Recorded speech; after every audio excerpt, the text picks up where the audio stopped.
ओम शांति। मेरे प्यारे प्यारे अति मीठे सभी ब्राह्मण भाई बहने, श्रीमंत भाई का दिल से बहुत बहुत याद प्यार स्वीकार करना। मेरा सभी को नम्र निवेदन है, ये वीडियो अंत तक जरूर सुनना और मैं जो बोल रहा हूँ थोड़ा गहराई से चिंतन करना, सोचना, इसके ऊपर मनन करना और समझना। ठीक है? देखो, हम सभी जो भी बाबा के बच्चे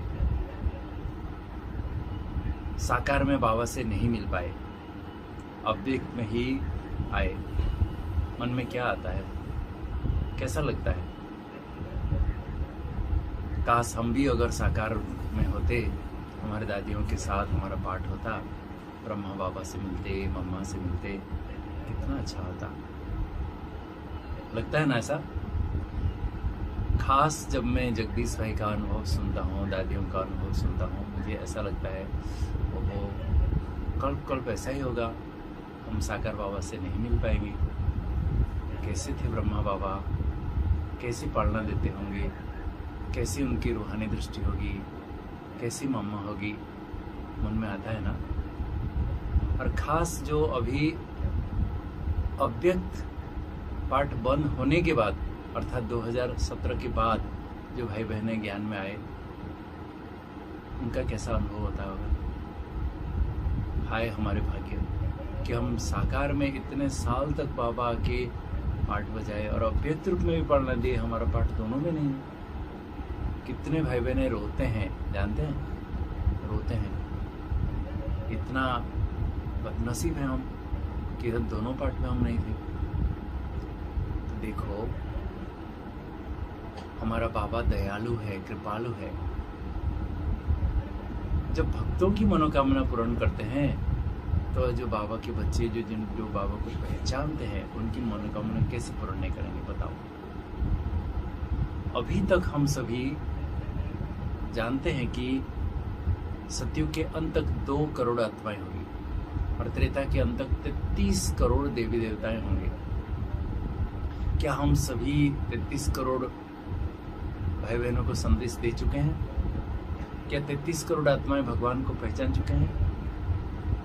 33 करोड़ तो छोड़ो, 2 करोड़ भी दिल से बाबा कहते हैं जो देवी देवता बनेंगे, क्या भगवान को नहीं मिलेंगे, भगवान से दृष्टि नहीं लेंगे? सोचो तो सही, क्या बाबा का कार्य पूरा हो गया है? नहीं, बाबा का कार्य कहाँ पूरा हुआ है? तो बाबा कैसे आधा अधूरा छोड़ के चले जाएंगे? मैं जब शांतामणि दादी जब आईसीयू में एडमिट थे अंतिम समय में, मैं दादी को पूछा, दादी आगे चलकर क्या होने वाला है? दादी ने कहा, आदि सो अंत होगा। आप सभी जानते हैं दादी बहुत कम बोलती थी। तो मैं पूछा, दादी इसका थोड़ा स्पष्टीकरण करो ना। दादी ने कहा कि जैसे शुरुआत में यज्ञ में बाबा हम बच्चों को कितने पालना दिए, कितना स्नेह दिए, पुचकार दिए, शिक्षा दी, ज्ञान तपस्या कराई, अंत में भी एक तरफ विनाश होता होगा और फिर से वो आदि का पाठ शुरू हो जाएगा। फिर से आप तपस्वी बच्चों से बाबा मिलेंगे, फिर से वो आदि का पाठ रिपीट होगा। हम साकार मुरली में भी सुनते हैं, आदि सो अंत होगा। देखिए, सृष्टि का आवागमन काल से हम देख रहे हैं परिवर्तन और पुनरावृत्ति, ये सृष्टि का नियम है। शुरू से लेकर अब तक सब कुछ बदल रहा है और समय पुनरावृत्ति होती है। देखिए, दिन, रात, मास, वर्ष, ऋतु, सब कुछ रिपीट होते रहते हैं। तो ऐसे ही इस कल्प में भी बहुत कुछ बातें रिपीट होती रहती है।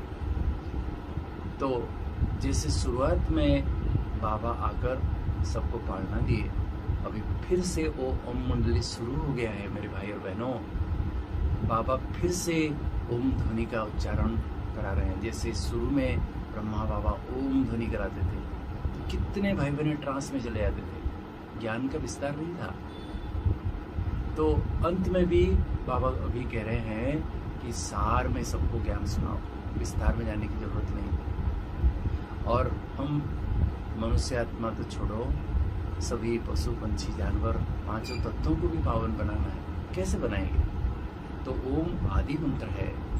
हम देखिए गुरुवार के दिन भोग में क्या सुनते हैं, क्या गीत बजाते हैं? ब्रह्म से शिव बाबा पधारे, बोलते भाई ओम, सुनते हैं ना? नहीं।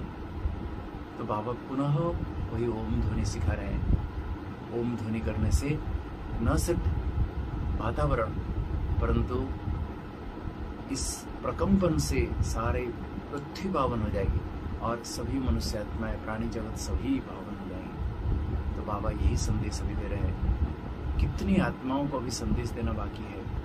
33 करोड़ आत्माएं कम से कम बाबा से दृष्टि तो लेंगे, बाबा को पहचानेंगे ना, दिल से कहेंगे मेरा बाबा ना, ऐसे ही देवी देवता बन जाएंगे। तो बाबा का कार्य पूरा नहीं हुआ है, इसलिए बाबा को पुनः आना पड़ा है। बहुत भाई बहनें सोचते हैं ये श्रीमद् भाई कितना बुद्धू है, मधुबन कोई छोड़ के जाता है क्या? लेकिन मैं क्या बताऊं मेरा अनुभव, मेरे भाई और बहनों, मैं तो पद्मापदम भाग्यशाली है। सच बता रहा हूँ, मेरे बचपन के दिन फिर से मैं अनुभव कर रहा हूँ। आए दिन ब्रह्मा बाबा मिल रहे हैं, शिव बाबा मिल रहे हैं, मम्मा की पालना मिल रही है। हम थोड़े गिने चुने बच्चे, क्या पुचकार, क्या दुलार, क्या प्यार, क्या ज्ञान का स्पष्टीकरण, कितने राज बाबा खोल रहे हैं। मेरा तो रोमांच खड़े हो जाते हैं। सच बता रहा हूँ, मैं मेरा सुदबुद्धि नहीं, मैं कहाँ हूँ, मैं तो पद्मापदम भाग्यशाली हूँ। मैं क्या खोया? कुछ नहीं खोया। अरे क्या माला माल कर दिया बाबा ने, मैं कह रहा हूँ। अरे मेरे भाई और बहनों, बाबा सभी की आस पूर्ण करते हैं। तो अभी जो इतने बाबा के बच्चे जो 2018 के बाद आए हैं, क्या बाबा उनके आस पूर्ण नहीं करेंगे? अब बाबा गरीब बच्चों को मिलने के लिए खुद जा रहे हैं। हम सुनते हैं भिलनी के पास स्वयं राम चल के गए थे। तो बाबा सभी के आस पूर्ण करने के लिए आए हैं। पुनः पहचानो समय को, पहचानो बाबा का। अभी फिर से जो तीसरा रथ में जो पाठ चालू हो गया है, अनुभव कर लो। जो पहले आदि का पाठ तो मिस हो गया जीवन में, लेकिन अभी फिर से बाबा वो आदि का पाठ रिपीट करके सभी की मनोकामना पूर्ण कर रहे हैं। आदि का तो मिस हो गया, लेकिन अभी पुनः उसको आप पा सकते हो। पहचानो इस अमूल्य समय को, अमूल्य घड़ी को, और बाबा का पाठ को ले लो जो लेना है। फिर मत कहना श्रीमंत भाई आपने पहले क्यों नहीं बताया। समझा कि नहीं? मेरे भाई और बहनों, ये समय गंवाओ नहीं, और नहीं तो फिर अभी नहीं तो कभी नहीं तो कभी नहीं। ओके, ओम शांति।